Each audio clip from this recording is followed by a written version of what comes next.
It's Don Blackburn with Indoorman coming to you once again. Just a quick note before I get into my guest this week. I wanted to let everybody know where I stand on my binge watching tour. I'm done with Tiger King. I'm done with Ozark. And now I'm into The Last Dance with Michael Jordan. Any of you sports fans or basketball fans in particular, it's a must-see. Being born and raised in Illinois, huge Michael Jordan fan. So tune in if if you haven't seen that one yet. Joining me this week is one of our senior engineers, Matt Coleman. Matt, welcome. Hey, Don. Thanks a lot for having me. No problem. Just wanted to introduce you to the folks. Could you tell everybody a little bit about yourself? Where are you from? I think you're a local product, right? Yeah. Kansas City, born and bred. Parents from Kansas City. One of 8 kids. Oh, geez.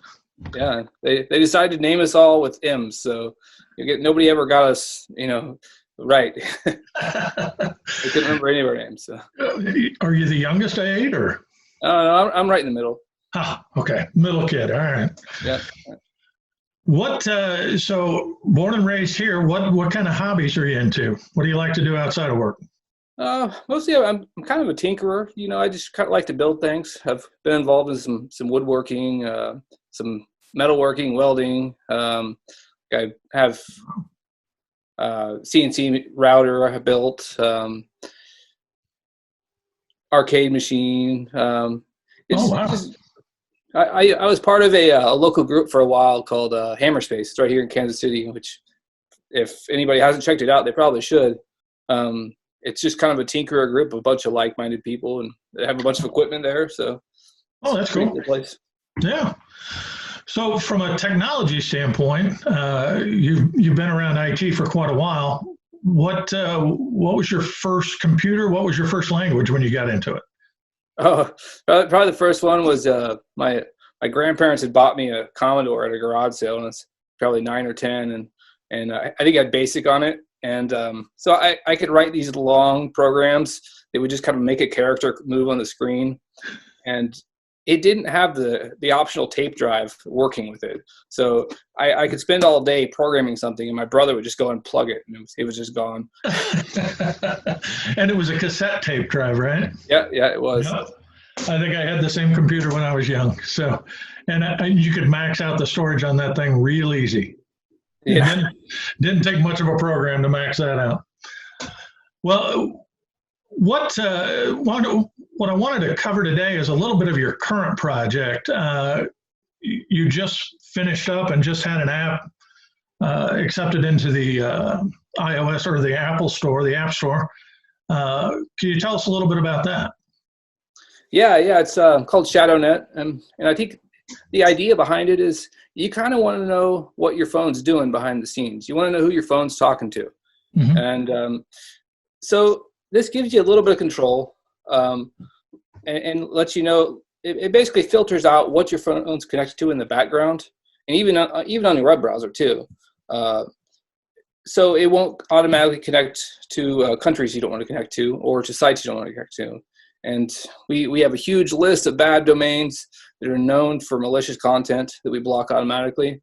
And then there's even some countries, like there's a lot of Russia, China, and big name companies will connect in the background to these servers in that country, like Google, Facebook, and mm-hmm. send out all kinds of information that you wouldn't necessarily want people getting out.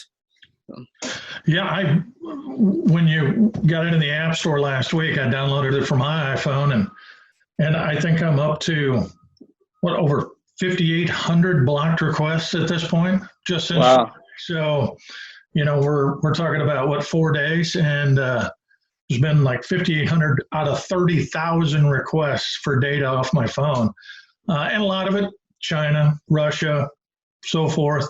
I just had no idea.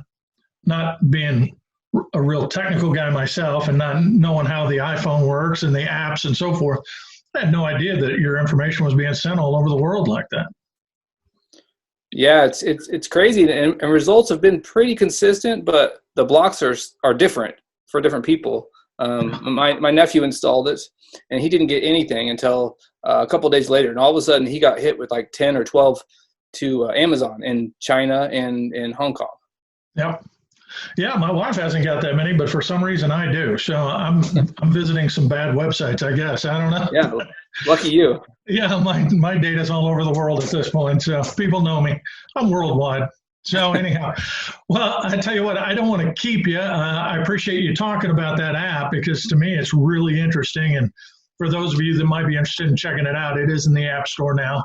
ShadowNet is the name of it. And we're going to be doing another video with the client and with you and talking specifically about that app here in the next week or two. So make sure you tune into that. But in the meantime, I'm going to let Matt get back to work. If you have any other questions for Matt or any comments or anything, please visit us on our LinkedIn page, Active Logic Labs, LinkedIn. And in the meantime, for this week, I'm Indoorman, and I am out.